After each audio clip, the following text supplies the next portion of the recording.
Blessings and welcome back. While I love the rain, it does take away from some of my more available sitting space. So I'm going to be doing this for a minute anyways. I realize the video is just a little bit late as far as like timeline for when it should have been up, but today's video is all about Imbolc. The B is silent, I-M-B-O-L-C. The B is silent, Imbolc. One of the greatest holidays, actually. Interestingly enough, historically, the holiday of Imbolc turned into St. Brigid's Day. Obviously, our celebration of the waning half of the dark year, marked by the lighting of the fire of the goddess Brigid, brings a lot of questions about how do we take all of the internal dialoguing and internal monologuing that we've been doing since Samhain, and how do we actualize that? And part of the way that we do that is through, of course, the lighting of Brigid's fire. Lighting the fire of Brigid is a way to symbolically bring her and her creative light into our lives. It's a way for us to physically make a sacrifice of the wood that's on our land, or spending our hard-earned money to make the wood, which we will inevitably burn for the goddess. It's also a time when our ancestors would begin to they'd begin to see the spring coming into full effect as the milk of the ewes would come in, or ewes. Never really 100% on how to pronounce that word. The mother sheep.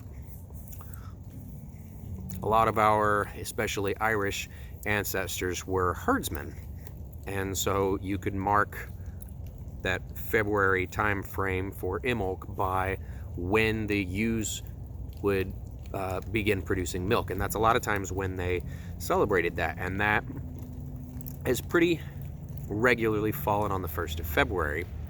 And so for the day before, the day of, and the day after the 1st of February, we are celebrating Imbolc. We are trying to bring the light of the goddess Brigid into our homes, into our minds, into our bodies, and we are trying to let that fire ignite creativity, to ignite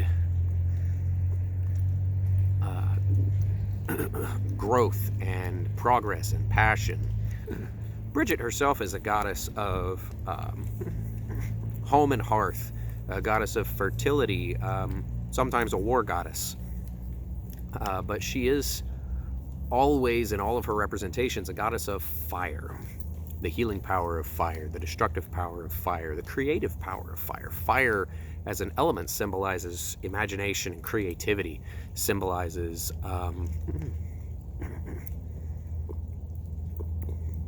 connection to. Jung said that fire was a symbol for connection to higher thought, higher intellect. I don't necessarily disagree. I would say that fire is definitely representative of a way to connect to the divine. And fire has been used in rituals as far back as man has been able to create fire, essentially. So, things that you can do for Imbolc. Of course, you leave out a scarf or a piece of headwear, or, something that you wish for the goddess to bless. You leave that out the night before the ritual, and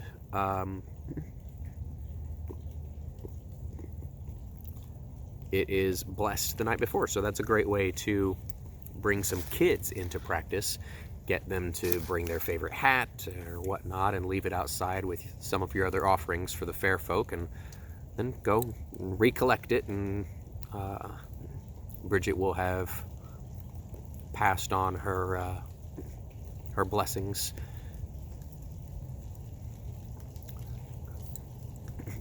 So more about the history of it. It's very interesting to me, being that Imbolc is all about the goddess Bridget.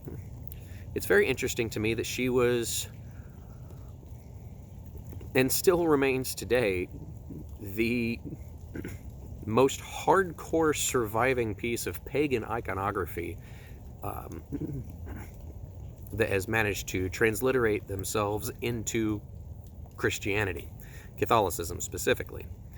The Baptists and the Protestants, they don't venerate any of the saints or anything like that. That's on them. But the Catholics have Saint Bridget. They essentially could not get rid of the worship of the goddess Bridget. It was impossible. So they wrote her into the Bible. She is the midwife of Christ. She, in the Christian stories, is the daughter of a druid. And a little further down the line, when you have the blending of the hoodoo voodoo culture with Catholicism, and you end up with that very Haitian pantheon of divine spirits to work with, you find that Saint Bridget marries Legba. So she's the daughter of a druid. She marries this extremely prominent pseudo-deity figure from another religion, and she has survived through all of this, even when the Pope basically said, stop lighting the fires of Bridget, and the Irish people were like, no. Sucks to be you, Pope. We do things the Irish way here. And they continue to light the fires of Bridget. And to keep the fires lit, it was just, it's phenomenal to me. She has managed to survive, and much in the same way that the Druids did, simply transformed to be able to help those who needed her, regardless of the words that you were using. So that speaks a lot to the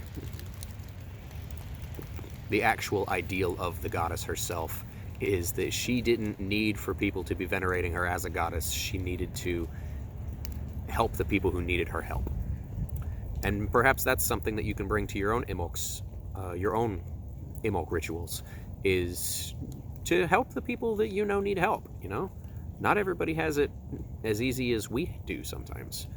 I mean, I'm not saying everybody has it easy, but there are definitely people who struggle more than us, and I feel like we can give back to them just as much as we like to give back to nature, as much as we want to give back to ourselves. We need to also kind of spread that in the same way that Bridget would.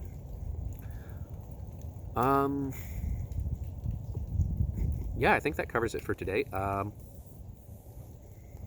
If you guys have any comments, if you have any questions, if you have anything that you would like to add to this,